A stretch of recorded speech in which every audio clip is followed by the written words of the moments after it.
So we have a lot to talk about, from after sun madness to the parents coming in to Will and Jessie being dumped to Sanam being in the finale, because we got a lot to break down.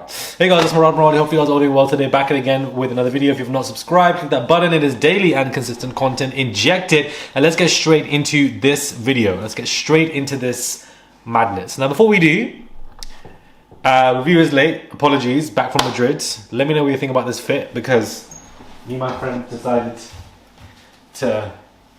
Let me know what you lot think. Nobody asked, nobody cares, but I'm just... Anyways, let's get into the video. What was I gonna say? Yeah, so we got a lot to talk about. We got a lot to talk about when it comes to this episode. When it comes to the finale. Listen, Shaq'S sister, she's not here for Tanya. And like, I get it, she's upset, she's emotionally attached to her brother. She doesn't like her brother being played left, right, center, and therefore, you know, is angry, is annoyed, and wants to do something about it. And therefore you can see it in her face. And she's just like to Shaq, you forgive too quickly, you love with your heart, you give 110%, so just be careful, because I want to see that energy reciprocated. And unfortunately we just don't see it sometimes. That's what they feel as a viewer. So, you know, I can see why her sister feels that way and is upset by the whole situation, and you can definitely tell the tension between Shaq's sister and Tanya. But of course, that's just the first meeting, guys, and of course she's going to see that, be frustrated or irritated, or, you know, just feeling the type of way, whatever emotion you want to call it. She just feels the type of way about it. But I do feel like as they begin meeting more on the outside of the show, things will be okay between them. Right now it's just tension, because nobody likes what's happened to Shaq, bringing in Martin, etc. It's just caused chaos basically for them, unfortunately. That's basically what it is. So I do feel like it'll be okay between them, but you can definitely tell there was tension. I'm glad that Shaq's sister kept it real, because I love it when the family, the parents, the people, I love it when they come in and they keep it real. I love that so much, because it basically just gives us some kind of realism to this show. Like, you know, just realism. I'm glad that Sanam and Kai are saved. Honestly, with Sanam's father not being there, her getting emotional, and her parents coming, it's a lot to deal with. So I feel like people feel a lot of empathy for her, and that could also help her, you know, winning the show as well. But those are just natural emotions, because she doesn't have her father around. But at the same time, you can just tell that the chemistry is there between Sanam and Kai. And when, I don't know what it is, but when Sanam and Kai got saved, it looked like Tanya was looking at her sideways. I don't know. It could also be editing at this point, so we don't know. They could be looking side-eyed at something else, but it looks like from the editing, from the way it was shown, that she was a bit side-eyed that Sanam got saved, and they didn't expect that. Maybe they think she doesn't deserve it because she hasn't been there for that long enough.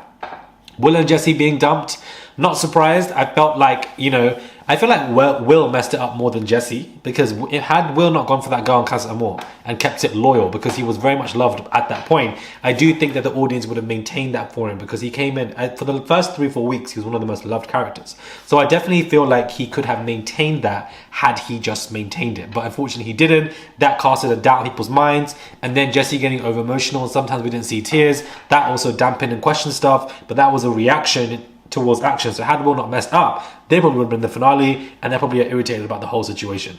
Also, the Love Island finale event that I'm doing tomorrow, you know, has sold out, and I'm just going to add a few more tickets to it, because a few people are asking. I've seen in the DMs. I'm just going to add a few more. I really want to keep this one intimate, just so I can just actually speak to you guys, because the last online event I did, there were so many of you.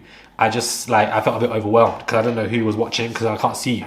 Like, there was just like blank. Do you know what I mean? So I'd rather like have a small intimate setting. So it has sold out, but I will open it to a few more people now, just so that, you know, at least 5 more people. I feel like I tried to do it yesterday, but apparently people said they couldn't see it, so that was also a mistake as well. And apologies for the lateness of this review, and the link is in the bio for the event. Anyways, when it comes to this finale, again at the end when they're reading the text messages, we're in the finale, yeah, we're all here, that just seems rehearsed to me. I don't like it when they do stuff like that. Cut that stuff out. We don't want to see them reading messages when they know they're in the finale, because they're definitely going to be there.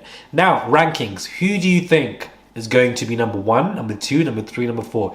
With this batch of people, guys, I honestly cannot call it. I really cannot call it. But I feel like it's you know, a nice... The parent episode to me is something that I will always enjoy, because it's a wholesome episode. It's pure, real, genuine emotions of them seeing their family. Sammy breaking down as well. Jessie looking at her sister. You know, Shaq's sister there as well. Tanya's mother and auntie there. Like, you just see these genuine emotions between these people. You know, Sanam crying. So at the same time, this is one of those episodes that I'll always like regardless, because I feel like the emotion that is being displayed is definitely genuine.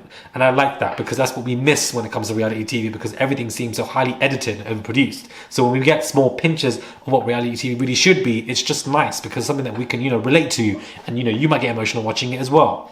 The Love Island ratings have been released. I don't know why they haven't been released for the last couple of weeks, to be honest with you, but unfortunately they have reached a new low. So the ratings that have been released for the last episode was 700,000 people. So that is extremely low, guys. We've gone from 2.5 million to 700,000 as we're gearing up to the finale, as the majority of the season has been done. That is a huge drop. I didn't expect it to be, that's a new low that they've ever reached, from 2.56 million per episode to 700,000. I feel like it's a seasonal effect and a cast effect. I don't think it's to do with the hosting, because Sam, India and Maya are doing a fantastic job. So I don't think it's got anything to do with them. And it's a shame that they've come on a season where, the ratings and the cast and the season's not been as great. But at the same time, I don't think it's got anything to do with them, because whatever they do on After Sun, which we'll get into at the end of this video, is much better. So, yeah. Major drop in the ratings. Some of you guys have been asking. I haven't discussed over the last couple of weeks. Haven't really seen much of it, but I just wanted to get that out there for you guys as to what the fact that it's reached a whole new low. And we'll just see now, because now the summer season is going to be impacted with the ratings. It's going to be higher than winter, but lower than last summer. So we'll just see what happens. And then All Stars is coming as well. So we're just going to get an overload of reality TV at this point. Basically, that's what's going to be an overload. Now, let's get to the After Sun, where basically Casey was exposed from the clips that Maya was showing. And if this is what we're getting from an After Sun finale live recording, I cannot wait for the reunion, because Maya is going to do it in the way that she wants to do it, and I'm excited to see that. Of course, Casey didn't expect it. Will was like, let's roll the tapes back again, because clearly you're trying to backtrack. He was caught red-handed, didn't know what to do in that specific moment. He was backbiting behind Will's back, and then with Maxwell. So the fact that they've shown that now is interesting, because I thought they would have saved some of those nuggets for the reunion. But I feel like a lot of people are ready to come heavy at this reunion, and I'm definitely here for that. So we'll just see what happens. But I'm excited now if we're getting nuggets like this on Love Island After Sun. Then we also have, the compatibility conversation after Sun, which I also thought was, refreshing. AJ was saying that, maybe Shaq and Tanya didn't get any votes because they're the most popular in the villa, and this is a popularity contest, not a compatibility contest, which is what some of the other contestants in the villa have also echoed. However, India then said, well, if you look at it from a different perspective, they look genuine. There was only 1 hour of editing, and it's the fact that nobody else really voted them as not compatible can also be a reason for the fact that they are compatible in the villa, and we just don't see it. So that's what I like when we have discussions on a panel and there's opposing views, because it makes you think of both sides of the coin. I love to give you both sides of the coin, and that is the reason why, so we can look at perspectives differently. Why do we have to look at a situation, specifically with Shaq and Tanya, or whether they're genuine or not, or anything else, with one singular lens? It doesn't make any sense. You can look at it from different perspectives. Maybe they're not genuine and they were popular, or maybe they actually are genuine and it's editing, maybe you don't see as much. So it definitely is, different perspectives when it comes to that, and that's why I like those conversations, because it allows more depth. So I think After Sun are definitely doing great in that hand, and I feel like Maya is definitely, her interviewing skills are A1.